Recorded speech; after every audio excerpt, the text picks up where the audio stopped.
and the orchestra and the choir, and everyone's still going like, where's the singer gone?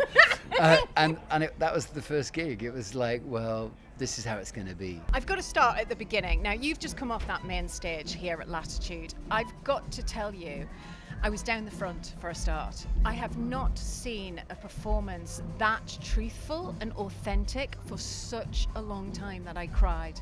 Oh, thank you. I don't know what to say to that. I know, right? That's really beautiful, thank you. How did it feel for you on the other end of it? Well, we've been touring with the orchestra and choir, and we cry while we're playing.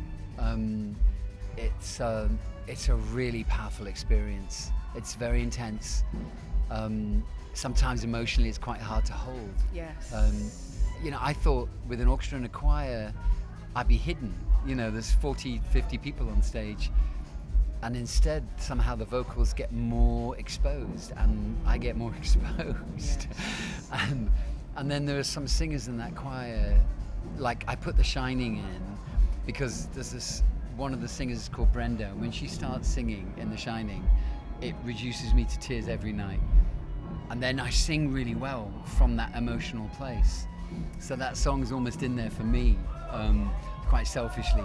But it seems to have that effect on a lot of the audience as well. But it's, and we became a group on tour so quickly. The orchestra bought into James. The orchestras are rigid machines where all the music's written out, and James are a fluid, crazy band that changed the set list on a whim, mid song. That is crazy. Mid gig, and I might not come in at the right time, and then they have to go round, circulate round a bit until Joe's ready for me to come back in and sing.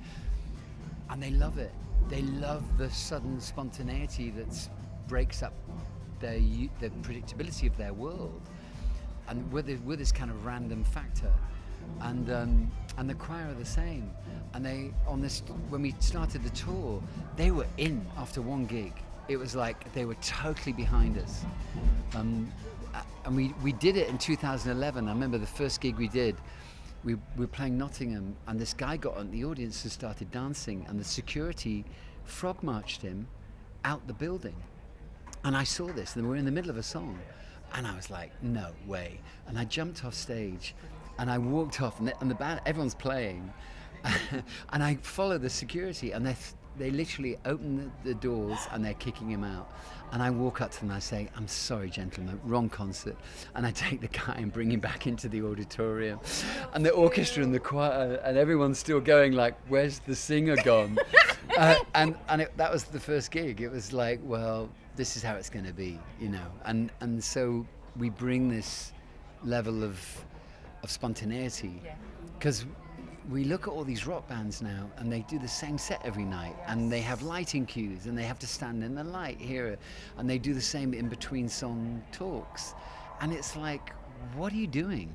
What theatre have you watched? It's like, where is the communication? Playing on a Monday night in Rome is different to playing on a Saturday night in Glasgow, so you change the set accordingly.